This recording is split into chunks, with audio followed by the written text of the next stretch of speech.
대강절 마지막 주일입니다. 강단에는 촛불이 4개 꼽혀 있습니다. 이제 6일 뒤면 우리가 그렇게 사모하고 기다리던 성탄일을 맞게 될 것입니다. 어려움 속에 맞게 되는 성탄일, 어느 해보다도 더 큰 기쁨과 은혜의 성탄절로 맞이하실 수 있게 되기를 축원합니다. 오늘 우리들의 성탄은 사람들이 전 세계적으로 설레임으로 그리고 기쁨으로 맞이해요. 그래서 이곳저곳 성탄 추리도 만들고 아름다운 데코레이션해서 주님 오심을 환영합니다. 그런데 처음 성탄은 그렇지를 않았습니다. 처음 성탄은 오히려 두려움으로 시작하는 것을 성경을 통해서 볼 수가 있죠. 성탄의 당사자가 되어졌던 마리아, 이 마리아는 아주 달콤한 결혼의 꿈에 젖어 있었지 않았습니까? 그런데 뜻밖의 사건으로 인하여서 설렘으로 기다리던 그녀가 두려움에 빠지게 돼요. 이유인즉슨 느닷없이 천사가 찾아와서 수태를 알려주었기 때문입니다. 예사일이 아니었죠. 그리고 들판에서 적막함 가운데 들판에서 양을 지키는 목자들, 이 목자들도 뜻밖의 사건으로 인해서 이들도 두려움에 떨게 됩니다. 그리고 세 번째 성탄을 맞이했던 당사자가 동방박사들이 되겠는데, 이 동방박사들도 어느 날 갑자기 기다리던 움직이는 별을 발견하고 산을 넘고 물을 건너서 먼 길을 와서는 아기 예수께 경배를 드리는 그런 영광, 그런 기쁨을 얻게 됩니다.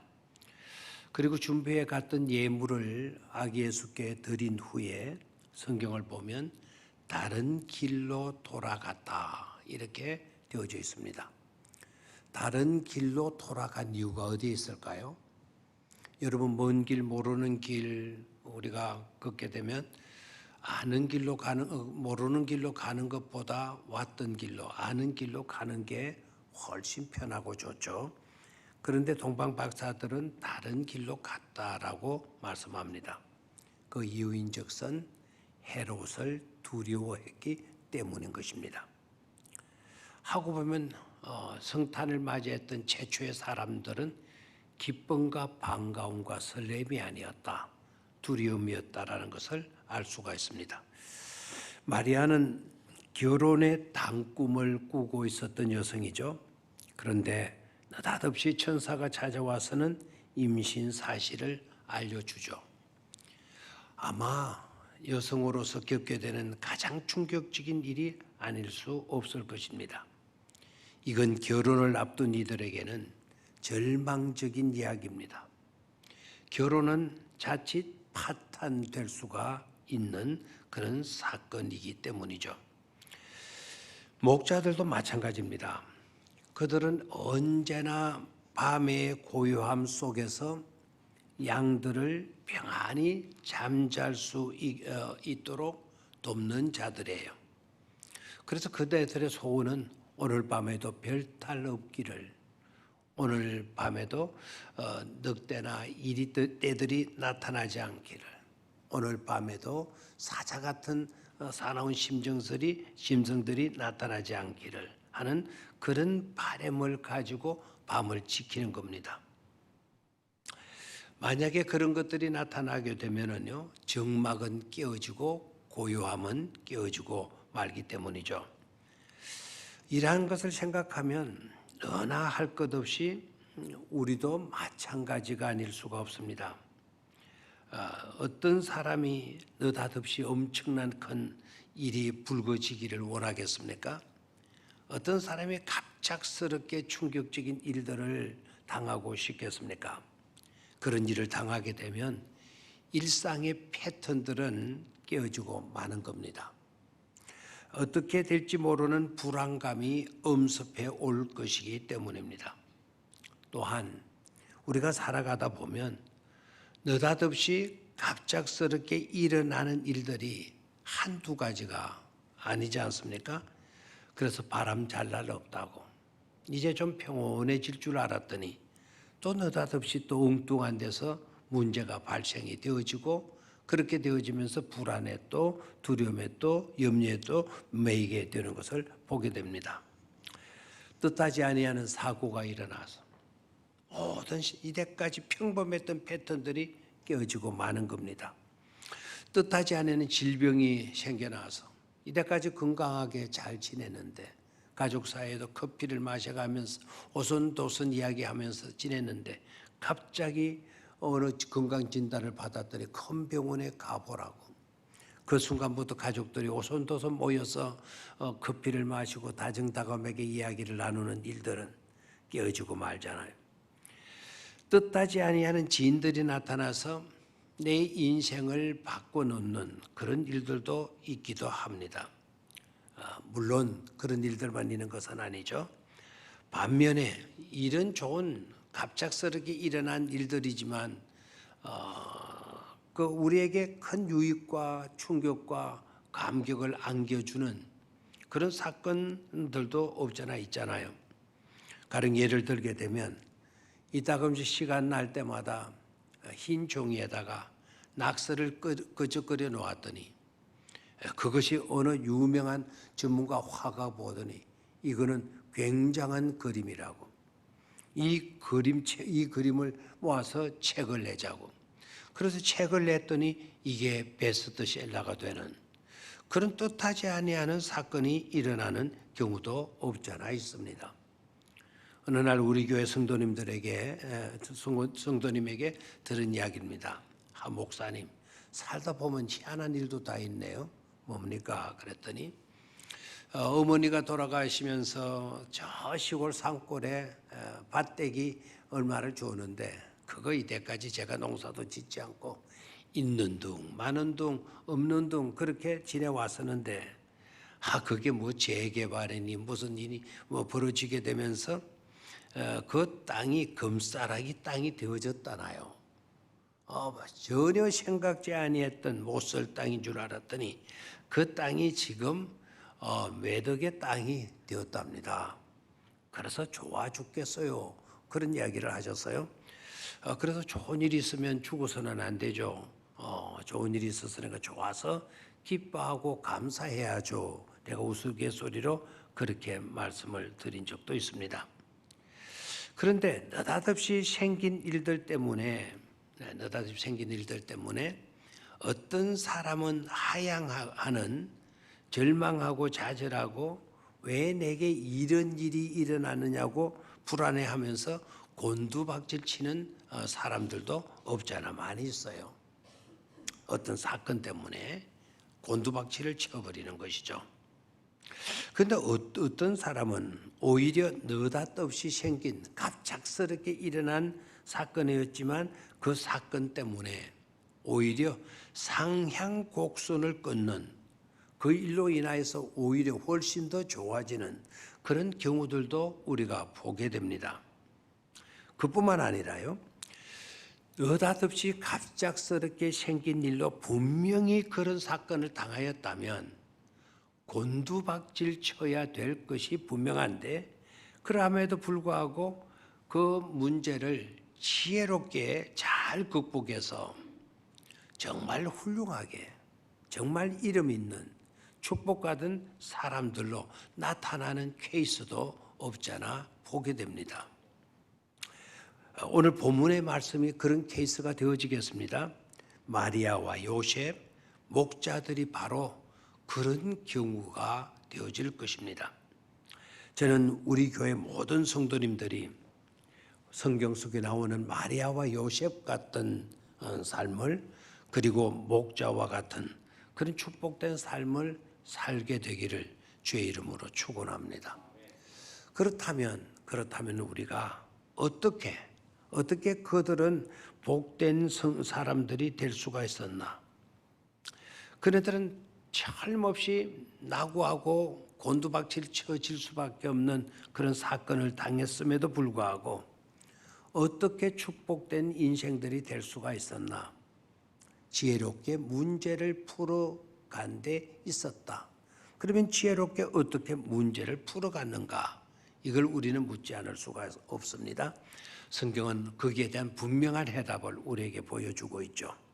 그래서 두 번째는요, 한번 따라하시길 바래. 문제에 집착하지 않고, 좀 큰 소리로 문제에 집착하지 않고 그 가운데 숨어 있는 하나님께서 하시고자 하시는 일에 집착했다. 뭐에 집착하지 아니하고 문제에 집착하지 아니고 어디에 집착했다? 하나님께서 하시고자 하시는 일에 몰두했다. 집착했다라는 겁니다. 그렇게 할 수 있는 것이 바로 지혜예요. 그것을 가능케 하는 것이 바로 저와 여러분들의 믿음인 것입니다. 그래서 성경은 분명히 말씀하죠. 세상을 이기는 이김은 이것이니 곧 우리의 믿음이니라 말씀했습니다.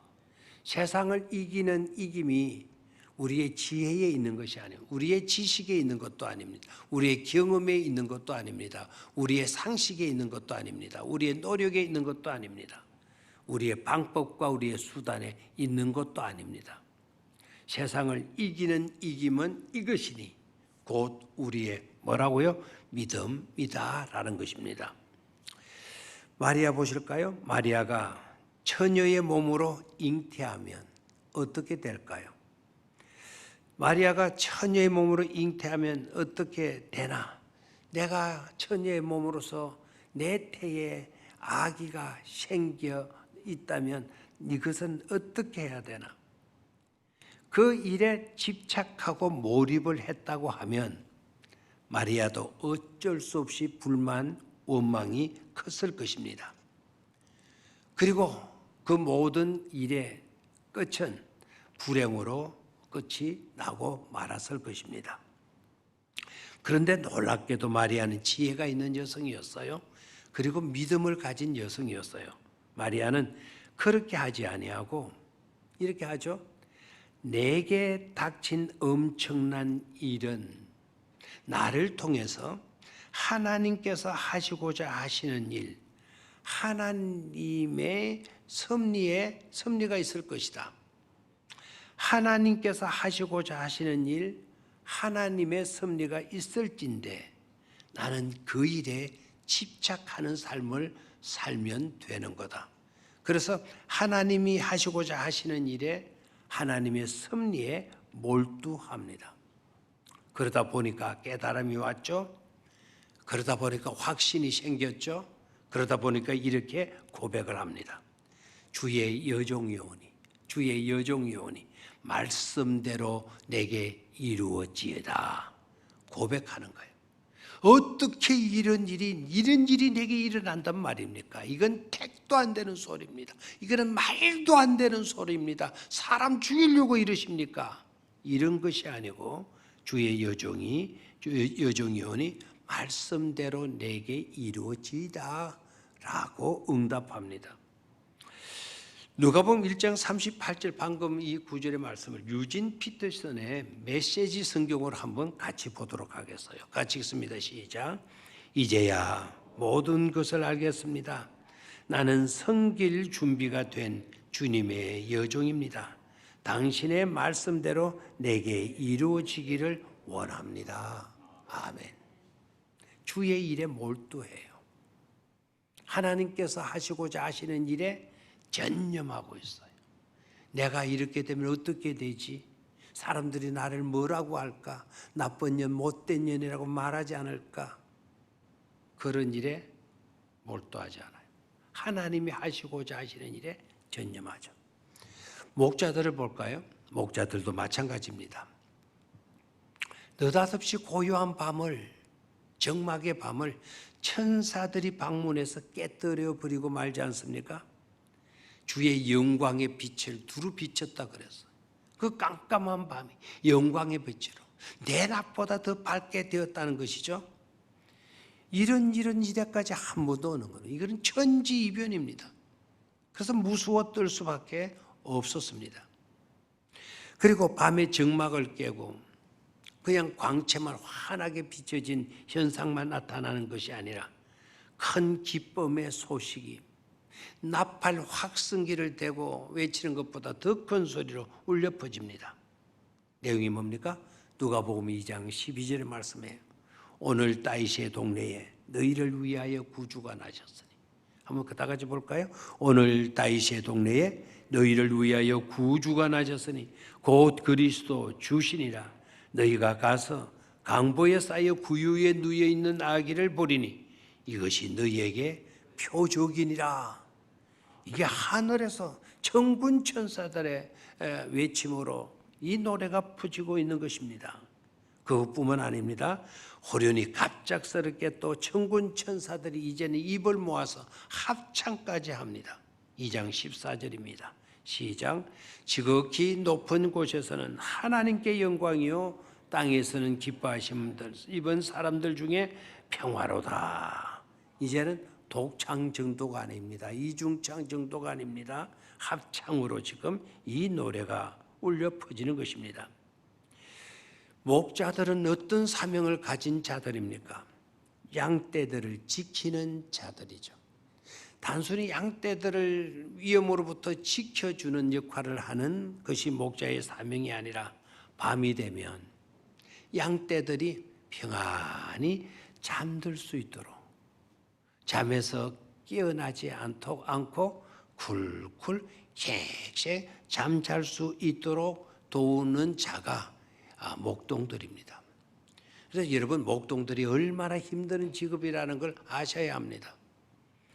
여러분 양들을 양 한 마리 두 마리 세면서 우리가 잠들기를 원하잖아요. 잠이 안 올 때는 양 한 마리, 양 두 마리, 양 세 마리, 양 네 마리 이렇게 해서 한 100마리 정도, 100마리, 200마리, 300마리 정도 웬만한 불면증 환자도 잠이 든다 그러잖아요.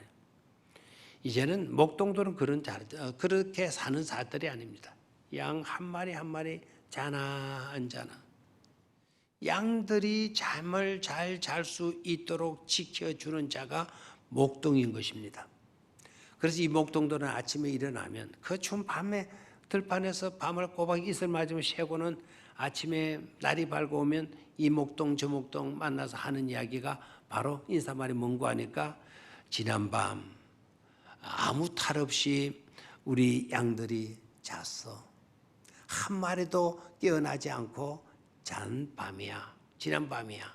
이렇게 인사들을 나눈다는 것이죠. 그런데 만약 이들이 양떼만 집착했다고 한다면 목자들도 별 수 없이 밤의 정막을 깨어버린 그 천사들을 원망했을 것입니다. 웬 밤에 웬 난리냐고. 이 양들이 잠잘 시간이라고. 이 양들이 잠을 자야 양들이 튼튼하게 자랄 수가 있는 거라고. 제발 좀 이러지 마시라고. 다른 데 가서 하시라고. 아마 이렇게 원망하고 이들도 불평했을 것입니다. 그러나 이 목동들은 갑작스럽게 일어난 일들로 당황하고 두려워하기는 했지만 이내 엄청난 하나님께서 행하신 일들에 집착을 하면서 그 밤에 양떼를 버려두고 아기 예수께 나아가서 경배를 드리지 않습니까? 양떼만 집착했다면 떠나지 못하죠. 그간의 사자는 이리떼가 나타나게 되면 다 양들을 잃어버릴 수가 있기 때문에 그러하지 않겠습니까? 그러나 천사들의 메시지를 듣고 그 메시지에 몰두하다 보니까 그 길로 양떼들을 그냥 두고 베들레헴으로 가서 아기 예수께 경배를 드리고 그리고 찬송하면서 그들이 돌아올 수 있었다는 것입니다. 여기서 우리는 중요한 것을 깨달아야 합니다. 그 중요한 것이 하나가 뭐인가 하니까 은혜의 중요성입니다. 은혜가 없는 곳에는 어디서나 어떤 것에서나 웅큼기와 가시만 자라납니다. 그러나 은혜가 임하는 곳에는 용서와 사랑과 믿음이 싹트서 꽃을 피우게 된다는 사실입니다. 한번 따라해 보실래요? 은혜가 없는 곳에는 어디서나 어떤 것에서나 엉겅퀴와 가시가 자란다. 은혜가 없는 곳에는. 반면에 은혜가 임하는 곳에는 뭐가 싹트고 뭐가 꽃을 피우는가 하니까 따라하십시오. 용서와 사랑과 믿음이 싹트고 꽃피고 열매 맺는다. 아멘. 그래서 두려움의 원인이었던 것이 은혜를 받고 보니까 믿음이 싹트는 거예요. 두려움의 원인이었던 것이 이제는 믿음과 소망의 원인이 되고 근거가 된 것을 우리는 깨달을 수가 있습니다. 그게 바로 뭘까요? 그게 바로 은혜의 역사인 것이죠. 그래서 천사가 찾아와서 마리아에게 던져준 첫 번째 말이 무슨 말인지 아시죠? 은혜를 받은 자여입니다. 마리아, 너는 은혜를 받은 자야. 너는 은혜를 받은 자야. 네게 은혜가 임했기 때문에 네 심령 속에, 네 생애 속에 사랑이 싹트는 거야. 네 몸속에 믿음이 움트게 되는 거야. 자라서 꽃을 피우고 열매를 맺게 되어지는 거야. 인 것입니다. 이번 성탄에는 우리 온 성도님들이 더욱 큰 은혜를 받는 성도들이 될 수 있기를 주의 이름으로 축원합니다. 은혜가 여러분에게 있을지어다. 그래서 은혜 받은 자유라고 하는 일컬음을 우리도 들을 수 있어야 될 것입니다. 갑작스럽게 불어닥친 모든 것들이 불안과 두려움의 원인이 됐던 것들이 이제 와서 보니 믿음과 소망의 원인이 되고 근거가 되어지는 것입니다. 이런 축복을 우리는 놓치지 말아야 되겠죠. 마지막 세 번째는요, 가서 보아야 했다 하는 것입니다. 한번 따라 하십시오. 가서 보아야 했다. 감사하게도 오늘 본문을 보면 목자들은 천사가 하늘로 올라가자마자, 천사가 자기들에게서 떠나자마자 이 목자들이 서로가 서로에게 말을 합니다. 이구동성으로 똑같은 말을 해요. 이제 우리 베들레헴으로 가서 주께서 우리에게 알리신 바 이 이루어진 일을 보자고. 이구동성으로 같은 말을 해. 우리 이래서 있어서는 안 되지. 베들레헴으로 가자. 그래서 주께서 우리에게 알리신 바 이루어진 그 일을 보도록 해야지라고 하는 겁니다. 자, 그렇다면 여기에서 이 이루어진 일은 무엇일까요? 이 이루어지는 일은 무엇일까요? 이들을 위해서 하나님께서 이루어 놓으신 일은 과연 무엇일까요? 해답은 간단하죠. 구주가 나신 것 아니겠습니까? 그 구주가 예수 그리스도라고 말씀하시지 않았습니까? 그 구주가 그렇다면 어디에서 나신 것입니까? 성경은 밝혀주고 있죠. 다윗의 동네입니다. 그리고 구체적인 장소는 마국간이라고 하는 곳입니다. 그렇다면 하나님께서 이루어 놓으신 그 일의 주인공이신 예수 그리스도는 지금 어디에 계신 것입니까? 마국간의 구유에 뉘어 있지 않습니까? 그렇다면 이 목자들은 그곳에 가서 누구를 본 것입니까? 누구를 보았죠? 아기를 봅니다. 아기를 봅니다. 제가 왜 이것을 강조하고 있는 거 하니까 대개 우리들은 어디 가서 뭘 보았다 그러면 굉장한 것을 이야기합니다. 높은 빌딩을 보았다. 최고의 긴 다리를 보았다. 엄청나게 높은 빌딩을 보았다. 누구를 보았다. 어떤 유명한 분을 보았다. 이런 식으로 이야기를 해요. 이스라엘의 수도 예루살렘을 보지 않았어요. 높은 건물을 보려면 로마나 그리스의 아테네 같은 곳을 가야 그런 건물들을 보는 겁니다. 그리고 대조적인 것이 궁궐이 될 텐데 동방 박사들은 궁궐로 갔잖아요. 궁궐로 간 것이 아닙니다. 그리고 최고의 높으신 분이 앉을 수 있는 보좌도 아니었습니다. 비단 이불도 아닌 강보였고 멋있고 위엄이 넘치는 왕이 아니었고 갓 태어난 아기를 본 것입니다. 자, 그런데 기껏 하나님께서 이루어 놓으신 일이 고작 이거야? 이분이 이 아이가 전 인류를 구원할 구주란 말이야? 그런 생각들이 없잖아 일어날 수 있지 않겠습니까? 의심의 생각 일어날 수가 있어요. 그런데 놀라운 것은 이 목자들이 그곳에 가서 그 모든 것을 보고 낙심하거나 실망하지 않았다는 사실입니다. 하고 보면 이들은 세상의 화려함과 웅장함과 위엄참에 눈이 고정되지 않았습니다. 그런 것에 그들의 눈이 현혹되지 않았습니다. 겉으로 드러나는 외양을 보고 실망하거나 낙심하지 않았습니다. 촌 동네에서 시골 촌에서 구주를 봅니다. 마국간에서 냄새나는 마국간에서 구주를 봅니다. 구유에서 아기로 오신 아직도 피등에 지나지 않는 그런 아이를 보면서 구주를 봅니다. 그들은 실제를 보았고 말씀의 진정성을 보았고 그리고 참 대신 주의 모습을 그들이 보았죠. 이게 중요합니다. 자, 그렇다면 베들레헴으로 가서 구유에 누이신 구주를 보는 것이 왜 중요할까요?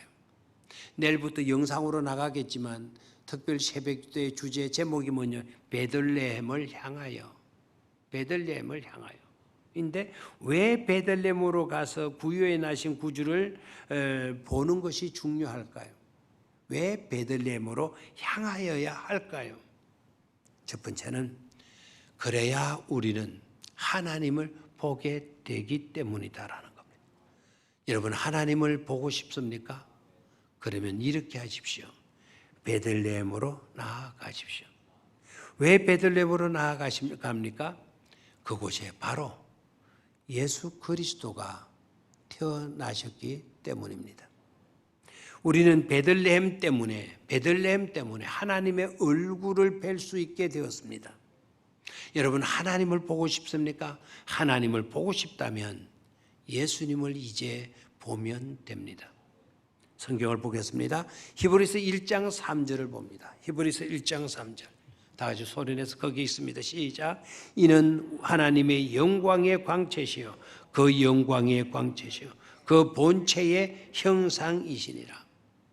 이는 하나님의 영광의 광채시요 그 본체의 형상이라. 저게 형상이라는 말은 우리가 국화빵을 구우면 국화빵 틀에 밀가루 반죽을 넣고 찍어내잖아요. 그러면 그 빵이 꼭 무슨 모습과 같죠? 국화 틀의 모습과 똑같아요. 저 형상이라는 말, 바로 그와 같은 틀이라는 겁니다. 우리 예수님은 바로 하나님의 본체의 그 국화빵 틀과 같은 분이라는 거예요. 그래서 하나님 자체라는 거죠. 하나님 자체다.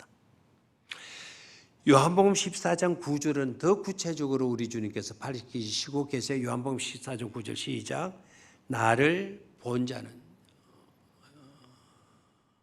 자 처음부터 다 읽을까요? 시작. 예수께서 이르시되 빌립아 내가 이렇게 오래 너희와 함께 있으되 네가 알지 못하느냐? 나를 본 자는 아버지를 보았거늘 나를 본 자는 아버지를 보았거늘 어찌하여 아버지를 보이라 하느냐? 우리 주님 자신이 뭐였다는 거죠? 바로 하나님이시라는 것입니다. 예수님은 하나님을 닮았다고 말씀하시지 않았었어요. 하나님과 비슷하신 분이다라고 말하지 않았어요. 예수님은 하나님 자체이십니다. 하나님이 되려고 시도했던 최고의 인간이 아니라 하나님 자신이셨다라는 겁니다. 그래서 예수님을 보았다 그러면 곧 누구를 본 것이 되죠? 하나님을 본 것이 되는 것입니다. 두 번째, 왜 우리들은 베들레헴으로 향하여야 합니까? 두 번째는 하나님의 말씀을 들을 수 있기 때문입니다. 한번 따라 하십시오. 하나님의 말씀을 들을 수 있기 때문입니다. 하나님의 말씀을 듣는다. 이게 얼마나 중요한 것인가를 생각해 볼 수 있어야 되겠죠. 자, 히브리서 2장 상반절의 말씀을 같이 봅니다. 히브리서 2장 상반절의 말씀. 시작. 이 모든 날 마지막에는 아들을 통하여 우리에게 말씀하셨으니. 자, 다시 한번. 이 모든 날의 마지막에는 우리가 지금 마지막 시대를 살아가고 있지 않습니까? 우리가 지금 말세를 살고 있지 않습니까? 바로 이러한 때에는 아들을 통하여 하나님께서 우리에게 뭐 하신다는 것이죠? 말씀하셨다라는 거예요. 아들을 통해서 우리에게 말씀하셔요. 자, 요한복음 1장 14절을 봅니다. 요한복음 1장 14절 시작. 말씀이 육신이 되어 우리 가운데 거하시매 우리가 그의 영광을 보니 아버지의 독생자의 영광이요 은혜와 진리가 뭐하더라? 충만하더라. 말씀이 육신이 되어 우리 가운데 거하시매. 예수님은 말씀 덩어리예요. 말씀 덩어리가 우리의 사람의 모습으로 이 땅에 오셨다는 겁니다. 그리고 우리와 함께 거하여 주신다라는 겁니다. 그런 주님을 만나기 위해서 우리는 어디로 가야 된다?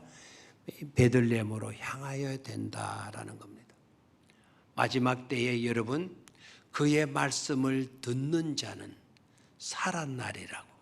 마지막 때 그의 말씀을 듣는 자는 뭐 한다고요? 살아나리라고 말씀하셨습니다. 그 말씀을 듣기 위해서 저와 여러분들은 예루살렘으로 향할 수 있어야 합니다. 세 번째, 우리의 구주이시기 때문입니다. 한번 따라 하십시오. 우리의 구주이시기 때문입니다. 아멘. 구주라는 말은 우리를 구원해 주시는 임금이라는 뜻이에요.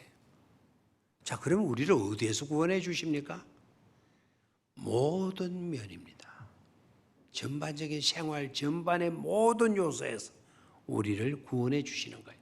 제일 큰 문제는 죄에서 우리를 구원해 주시고요, 우리의 불행에서 우리를 구해 주시고요, 우리가 당하는 여러 가지 재앙에서 우리를 구원해 주시고, 우리가 겪어서 늘 고생하게 되는 질병, 온갖 질병에서 우리를 구원해 주시고, 더 나아가서 파괴된 모든 관계성을 회복해 주시고, 온갖 저주에서 저와 여러분들을 구원해 내실 분이 바로 예수 그리스도이시고 우리의 구주이시라는 사실입니다. 그래서 놀랍게도 성경을 보면 주님을 제대로 만났던 사람들의 한결같은 대답이 뭔 줄 아시죠? 주는 그리스도이십니다. 주는 살아계신 하나님의 아들이십니다라고 하는 고백을 하게 되는 것을 보지 않습니까? 저와 여러분들도 마찬가지입니다. 저와 여러분들에게서 예수 그리스도는 누구이십니까? 주는 그리스도이십니다. 주는 우리를 구원해 주시는 주가 되시는 분이시고 하나님의 아들이시고 하나님이신 것이죠. 그런데 이 세상에서도 가장 안타까운 것은, 가장 큰 비극은 그러함에도 불구하고 아직도 제대로 구주를 만나지 못한 자들이 부지기수라는 사실입니다. 지금은 크리스마스 시즌입니다. 우리 모두 베들레헴으로 나아가서 구주를 만나시기를 주의 이름으로 축원합니다. 현실의 어려움과 답답함과 괴로움을 넘어서 하나님께 영광 돌릴 수 있는 저와 여러분들이 되셔야 할 것입니다. 그래서 기쁨으로 하나님을 찬양하며 돌아가는 목자들처럼, 또 동방 박사들처럼 될 수 있어야 할 것입니다. 그런 은혜가 이번 성탄에 우리 모두에게 크게 임하시기를 주의 이름으로 축원합니다. 하나님 아버지,